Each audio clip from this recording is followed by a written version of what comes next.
So, good morning sa inyo mga par. So, tayo pa ka. Mga par. Yung ulan. Lakas ng ulan kanina mga par. Mamaya mga par, puntahan ko ulit si Naiguin doon. Try ko manghirap ulit mga par. So, kasi kanina yung kahapon, umalis kahapon. Kaya hindi tayo nakapunta doon. Ay hindi tayo nakapag sabi sa kanya.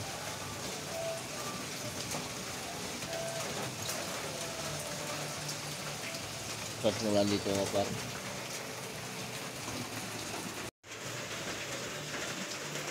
Kaya na parang bagyo kanina. Ang umaga.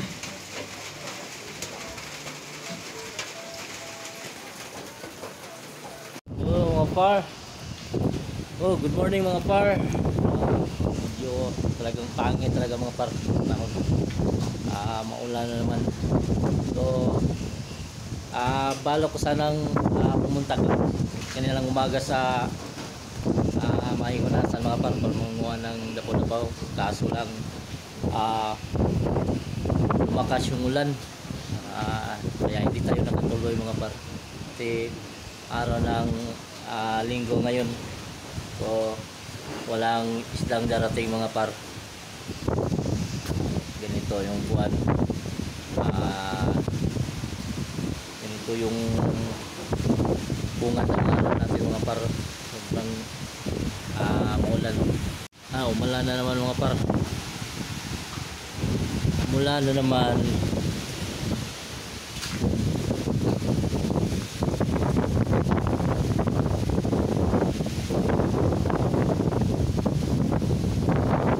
Grabe.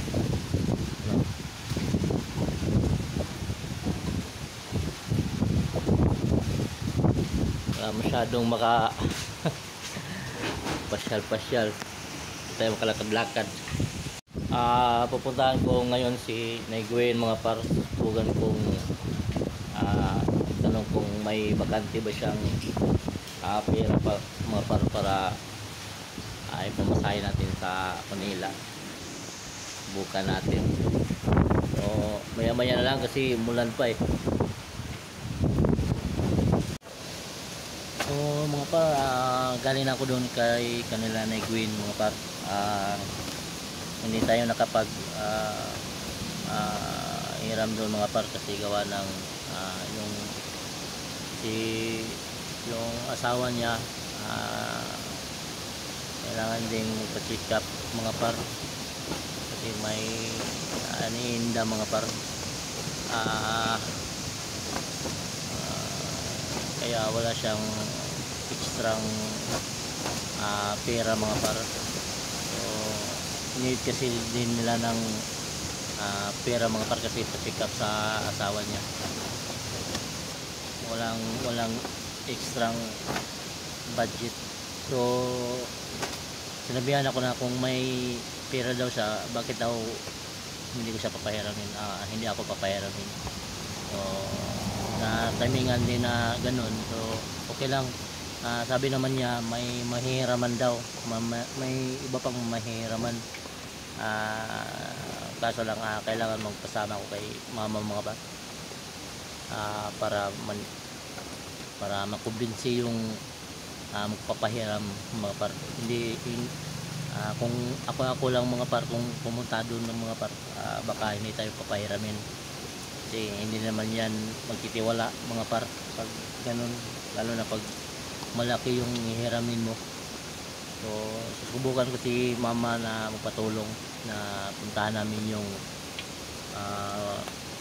magpapahiram ng pera mga par. So subukan ko si mama mamaya kung pwede ba kung magpapasama sa kanya. So medyo lumakas na naman yung hangin dito mga par. Kanina lumakas yung kanina mga par. Maraming lakas.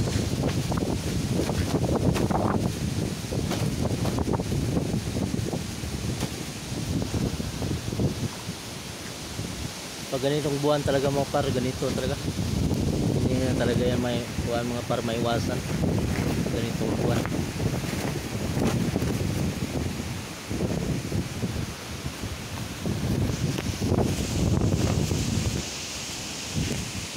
O mga par, ito try natin dito sa Ilaka Flori kung maka hiram tayo ng pera mga par.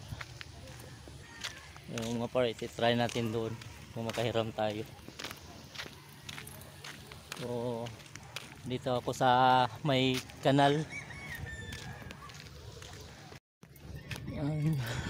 Ito tayo mga par, shortcut tayo dito.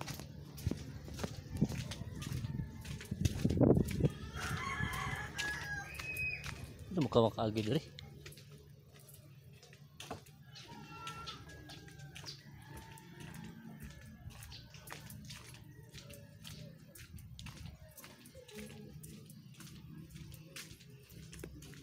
Dito lang yung mga par. Lapit na tayo. Ito lang yung bahay nila. Mga par, medyo wala pa rin mga par kasi natimingan din yung kapatid niya ba ngayon o pinsan na kailangan din magpa-check up, so kailangan din rin ng pera.